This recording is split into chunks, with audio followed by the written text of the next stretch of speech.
Hey everyone, and welcome to today's Explainer. So today we're doing something a little bit different, but I promise you it's incredibly insightful. We're going to deconstruct a classic fable, The Little Sparrow and the Proud Peacock. Now, on the surface, fables can seem like really simple little stories, but there's a reason they stick around for generations, right? It's because they are these brilliant, bite-sized explorations of human character and what we value as a society. So let's just dive right in and break down the characters, the central conflict, and the ultimate resolution of this amazing story. But before we even meet our characters, I want you to really think about this. What makes someone truly beautiful? It's a massive question, isn't it?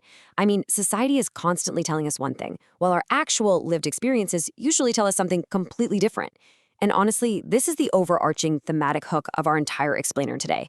So keep that question right in the back of your mind as we move through this narrative, because the way this story answers it is it's both elegant and incredibly profound. All right, let's jump into section 1. Meet Percy and Mina. Picture this, a super peaceful forest, absolutely brimming with these tall trees and vibrant, colorful flowers. It's a totally idyllic setting, which honestly makes the introduction of our first character hit even harder. Enter Percy the Peacock. He's literally out there saying, "Look at me. No bird in the forest is as beautiful as I am." I mean, that tells you everything you need to know right off the bat, doesn't it? Percy is completely consumed by his own physical appearance. The story tells us that every single morning, he goes down to the pond, dances around, and just admires his own reflection. His whole identity, his entire sense of self-worth, is entirely wrapped up in those bright, beautiful feathers. He's totally passive. He basically just exists to be looked at and admired by all the politely clapping animals of the forest. But then on the flip side, we have Mina. Mina is a sparrow. She is tiny and, well, physically speaking, she's plain, and she just stays completely quiet whenever Percy starts boasting. But look at what she actually does. She's out there helping ants carry their food. She's sharing her seeds with the rabbits. She sings these cheerful songs every single evening just to lift the spirits of the whole forest. Mina's identity isn't based on what she looks like in a puddle's reflection, It's based entirely on her active contribution to the community around her. And this is just brilliant because it perfectly sets up the core conflict of our fable before any real action even happens. It is the classic showdown of appearance versus action. On one side, you've got Percy, proud, visually stunning, but entirely focused on himself. And on the other side, there's Mina, small, visually plain, but entirely focused on others. So this is our baseline. The author has perfectly set up this status quo that is just waiting to be disrupted, to test which of these two approaches to life actually holds more value. Which brings us to section 2. The sudden summer storm. Because peace in a forest, much like peace in life, is never permanent. Every good narrative needs a crucible, right? A test to force characters completely out of their comfort zones. And in this story, it happens fast. Bam! Dark clouds suddenly cover the sky, totally wiping out that bright summer sunlight that Percy loves so much. Strong winds violently shake the trees, and heavy rain just starts flooding the ground. Notice how the environment turns absolutely hostile in an instant? This isn't just a bit of bad weather. It's a sudden, terrifying shift that demands immediate action and adaptability from everyone. So how does Percy fare in this sudden crisis? Well, spoiler alert, the very thing he prided himself on, the exact source of his supposed superiority, suddenly becomes his absolute biggest liability. Percy's massive, beautiful feathers immediately become heavy and totally soaked with the pouring rain. They're just dragging him down. He's struggling to even move. He tries to fly away, but he physically can't do it.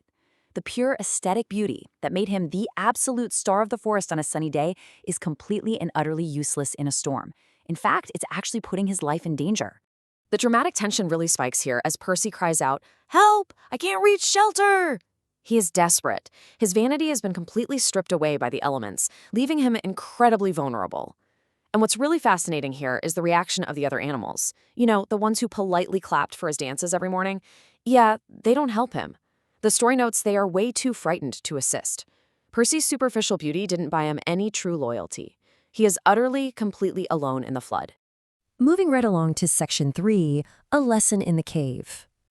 Now, this is where true character gets put to the ultimate test. Just as Percy is about to be totally overcome by the storm, who steps in? Mina.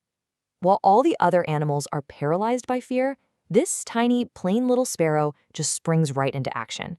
She quickly flies directly through the heavy rain. "This way," she chirps. It's short, it's commanding, and it's an incredibly brave act. She doesn't hesitate for a second. She's not holding any kind of grudge against Percy for his past arrogance.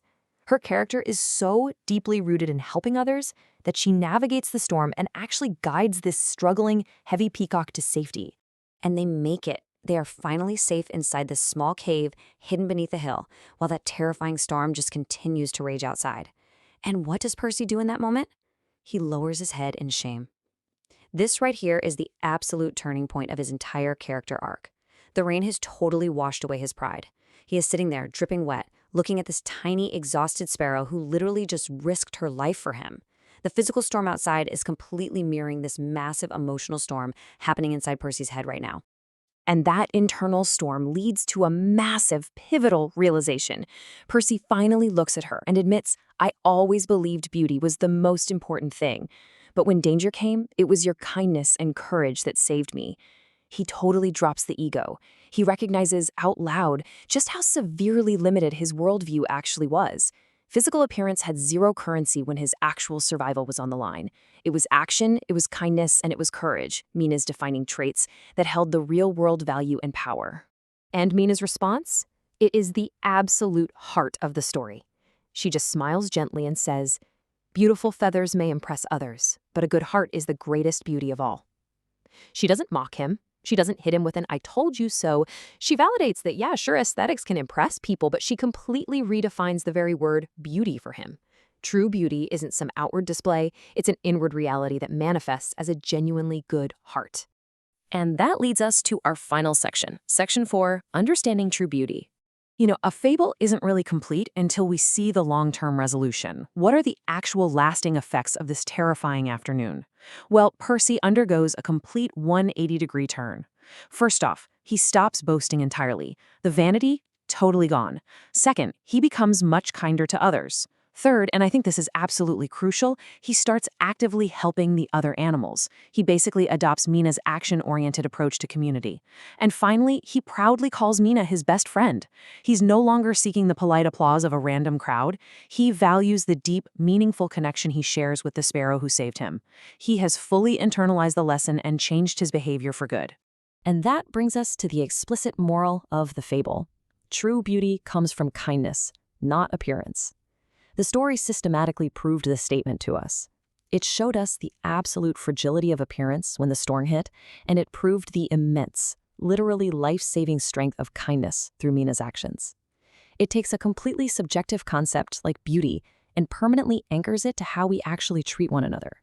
So, as we wrap up this explainer today, I really want to leave you with a question to ponder. How can you show Mina's kind of true beauty in your everyday life? Let's be honest, we all have a little bit of Percy in us, right? We can easily get distracted by the superficial stuff, but this story challenges us to be way more like Mina. Think about those small everyday actions, helping a colleague out, sharing what you have, just bringing a little bit of cheer to your environment. Because at the end of the day, that is where real, unshakable beauty actually lives. Thank you so much for joining me to deconstruct this amazing little fable. Keep seeking out that true beauty, and I'll see you in the next explainer.